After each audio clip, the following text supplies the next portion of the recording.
Hello and welcome to the Webcertain Global Marketing News Bulletin. I'm Cal O'Connell and here are today's top stories. Netflix's international expansion has produced high levels of subscriber growth. Social media is now seen as the primary way of boosting brand awareness, and British e-commerce in 2016 was pushed by m-commerce growth.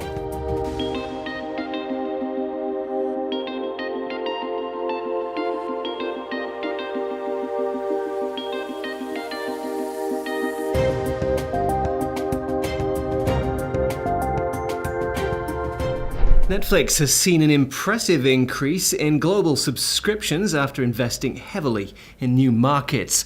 The company has announced that in Q4 2016 alone, it saw an increase of 5 million subscribers worldwide, far exceeding the forecasted increase of 3.7 million. With the international investment and commitment to original programming, Netflix has recently produced its own shows for non-English speaking countries. This includes the Portuguese-language sci-fi show 3%, which became one of the most watched shows in Brazil. Netflix also said that millions of US members have watched the show subtitled into English, making it the first Portuguese-language television show to travel meaningfully beyond Latin America and Portugal. Original shows have also seen success beyond their intended local markets in languages such as Turkish and Japanese, helping Netflix become the top-grossing iOS app in December.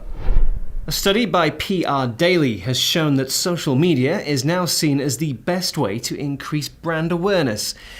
Created for the State of Social Media's 2016 report, the survey found that 83% of brands are looking to create more video content, a third of whom are looking to do so specifically for Facebook.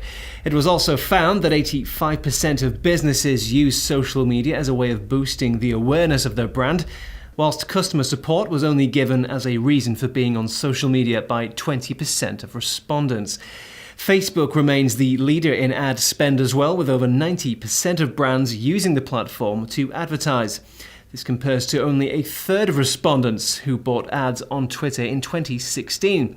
The study also found that whilst 83% of brands wished they could create more video content, 73% said this was made difficult by a lack of time and resources.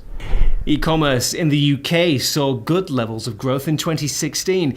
The industry as a whole was worth around £133 billion last year, growing 16% on the previous 12 months. This compares to an annual growth of just 10% in 2015. The data was revealed by the imrg Capgemini E-Retail Sales Index, which added that the results demonstrated an exceptional performance for online retail in the UK. Growth was bolstered by a strong performance for m-commerce as well. In the run-up to last Christmas, nearly 50% more people shopped on their smartphones compared to the same period in 2015. The most successful product categories were accessories, which increased by 38% over 2015, followed by lingerie, which saw an increase of 33%. The internet population of Zimbabwe is currently experiencing a slowing level of growth. The lack of growth in the country has meant that measurements taken from Q2 2016 and the start of Q4 2016 recorded the same 50.1% penetration rate. The country had previously seen high levels of growth, expanding from just 5% penetration in 2009 to 40% in 2013. That growth has led to more and more people using email, e-commerce and social media for the first time.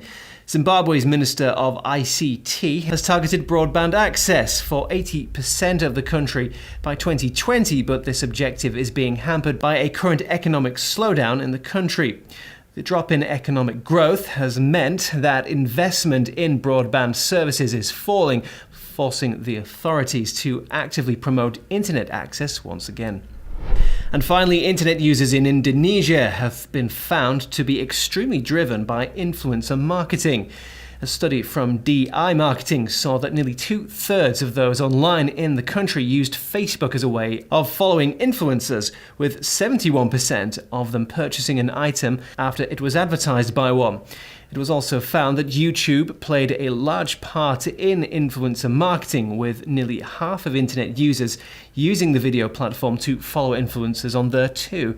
Gani Kunter from Empathetic Marketing said that in order to find success using the influencer approach, it is better to approach one influencer who is respected amongst other influencers, as opposed to targeting many at the same time. That's all from me today. Thanks for joining us, and be sure to check out our Catch-Up TV service to access our full database of in-depth interviews with global digital marketing professionals, news, how-to videos, and more. See you next time.